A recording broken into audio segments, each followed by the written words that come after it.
Hello and welcome to GEMS Education Health and Safety Awareness Training.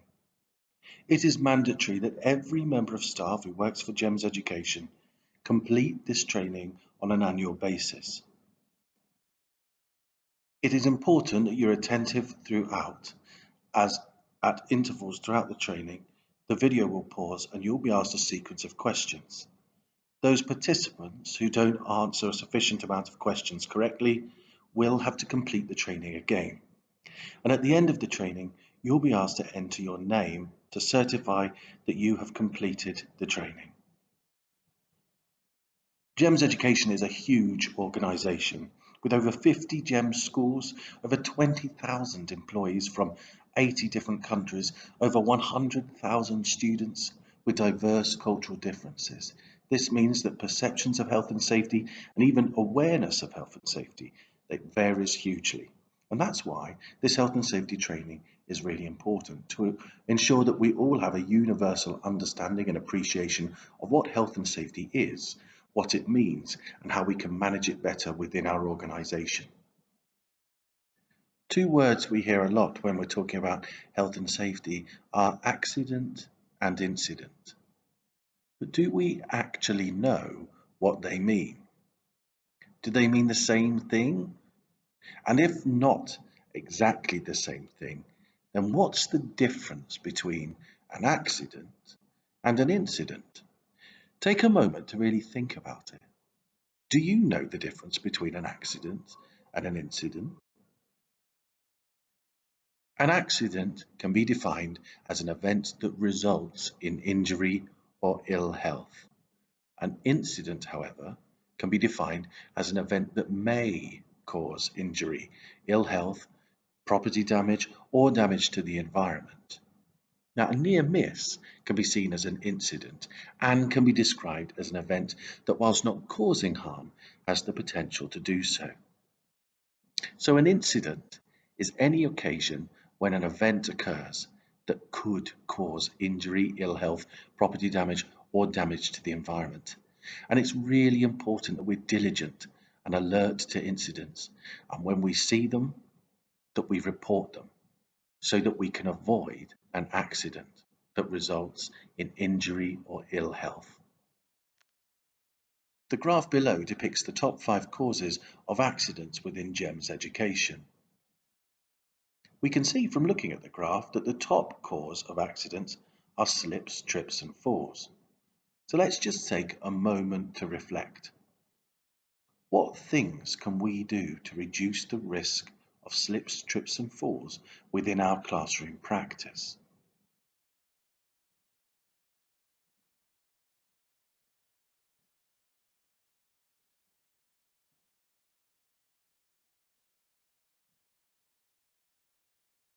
Now let's think. What measures can we take? What things can we do to reduce the risk of slips, trips and falls across our academy?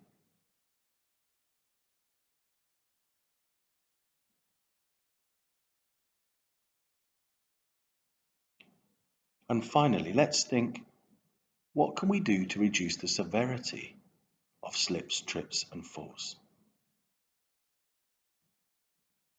Other common causes of accidents are being struck by an object, collision between students, cuts and lacerations, and a fall from a height. Let's think. What things can we do to reduce the risk of being struck by an object, of collisions between students, of cuts and lacerations, of a fall from a height? This graph depicts the top 5 accident locations. The graph shows that accidents occur most commonly on the playground, then the classroom, then outdoor open sports facilities, then the corridor, and finally indoor covered sports facilities. What does this mean to you as a teacher? Where do we need to pay special attention? Let's just take a moment to think. What can we do to reduce the risk of accidents in the playground?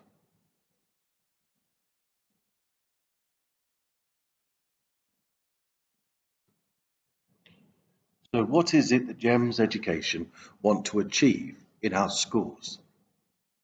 We want to create a culture where all of our team embrace health and safety as a core value in order to prevent injury and ill health to our students, staff, and contractors, in order to provide a safe working and learning environment, in order to remain compliant with the law. So, how can everyone support in achieving this? On average, 250 incidents are reported every month across GEM schools. Now, these incidents range from accidents, illnesses, near misses, security incidents, and property and environmental incidents.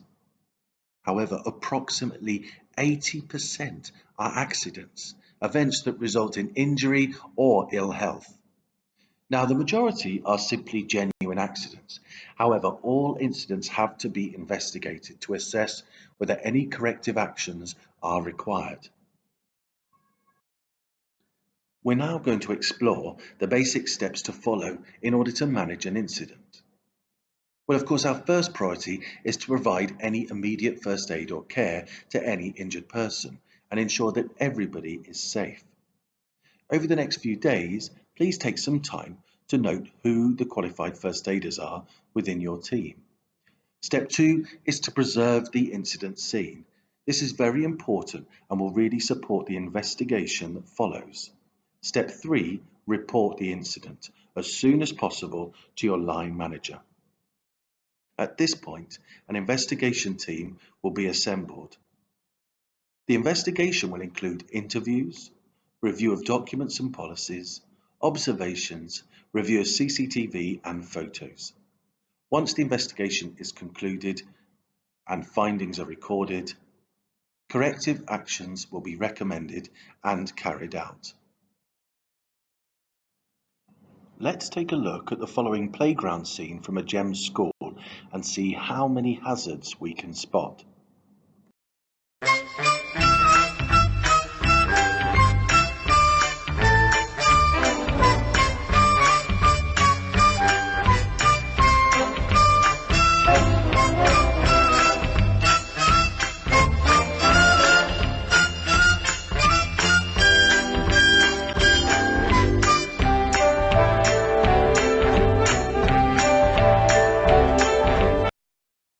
Okay, well, let's see how we did. Let's start at the top left corner and we can see a man standing on a ladder. He's not wearing any personal protective equipment and there's no one to foot his ladder. There's no warning signs around him to protect the children either. If we go along the top, we can see a boy dangling, hanging from a goalpost. And a bit further along, we can see children standing on chairs and finally a workman in a red top standing on a chair as well. Now, if we think back, we remember that falling from a height was one of the main causes of accidents within the organisation. So these are all things to watch out for. Just below there, we can see a huddle of 3 teachers all talking. Now, they're not supervising the children in any way. There are 2 children in the middle. Now, the hazard here, the girl's not wearing a hat, so that's risk of sunburn. We have another teacher who seems to be on her phone. We've got 3 children assaulting a child on the floor there, and that's not being supervised by the teacher on her phone. And we've also got children who've managed to injure themselves, it seems, with a skipping rope. I wonder how well you did there at spotting all those incidents. Let's take a look at this scene from a science lab in a GEMS school to see how many hazards we can spot there.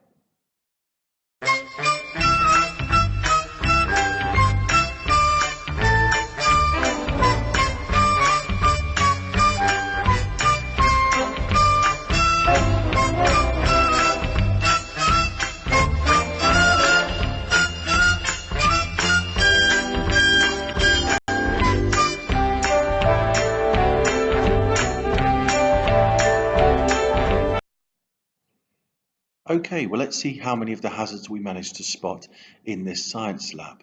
And although it's a science lab and perhaps a bit more of a dangerous environment than the average classroom, there's still lots we can learn about our own classroom practice too. Okay, so we have things dangling from the ceiling. We have a boy who's not wearing his personal protective equipment, the goggles that he's been given. We have students eating biscuits in the classroom. We have uh, a Bunsen burner that's been left unattended. We've got a student who's not wearing his shoes in the classroom. We have a bag on the floor. We have a folder on the floor, a broom on the floor. We have chairs that aren't pushed in. All of these are slip, trip, and fall hazards. We have a student not sitting correctly on the stool. We have girls with their hair down. And at the back, we have a teacher who isn't paying any attention to what's happening in the classroom. In order to ensure that everybody within the school is safe, all school activities have to be assessed for the risk that they pose to students, staff, and visitors. And this is called a risk assessment.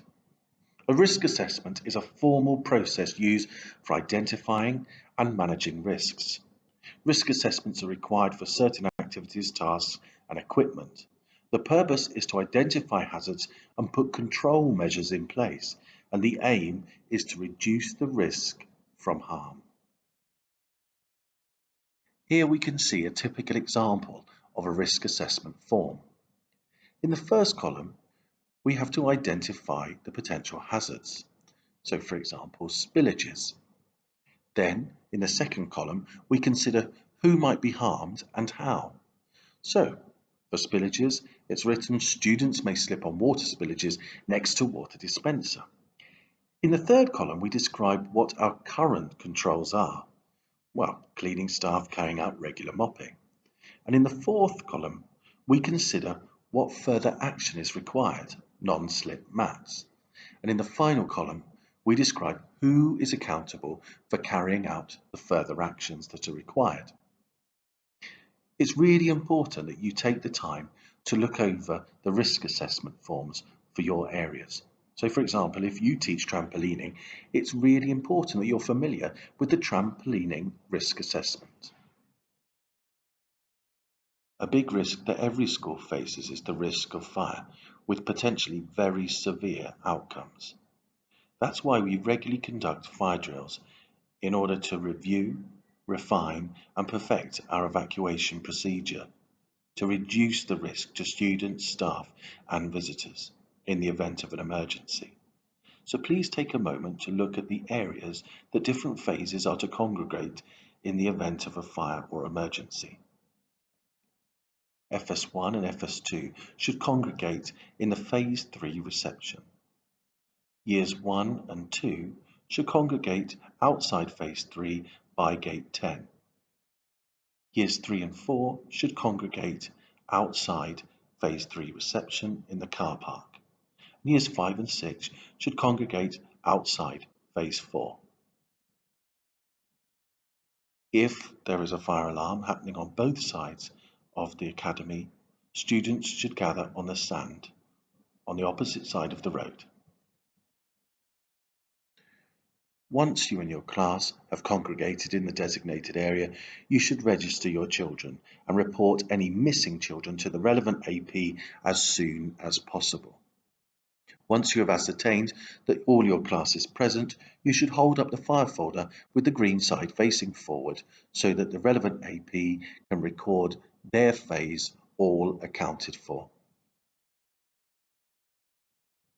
While students and staff are evacuating the building, it is the responsibility of the primary leadership team to sweep the entire school and check that all students, staff, and visitors have managed to leave the building safely.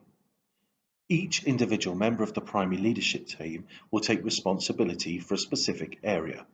Once they have checked their area, they will declare it all clear. It is also the responsibility of the primary leadership team to ensure that all members of staff have congregated in the correct area and have managed to leave the building safely and are accounted for. Therefore, please check to see which member of the primary leadership team you report to in the event of a fire, so that we can declare all departments accounted for as quickly as possible. And that brings our health and safety training to an end. If you would like more information about health and safety within our Academy, then please feel free to contact Alison Baldwin, our Academy Operations Manager. If you would like more information about health and safety within the organisation of GEMS, then please contact Paul Slater, our Vice President for Health and Safety and Environment. Thank you very much for taking the time to view this health and safety video. Please leave your name to register your participation at the end. Thank you very much.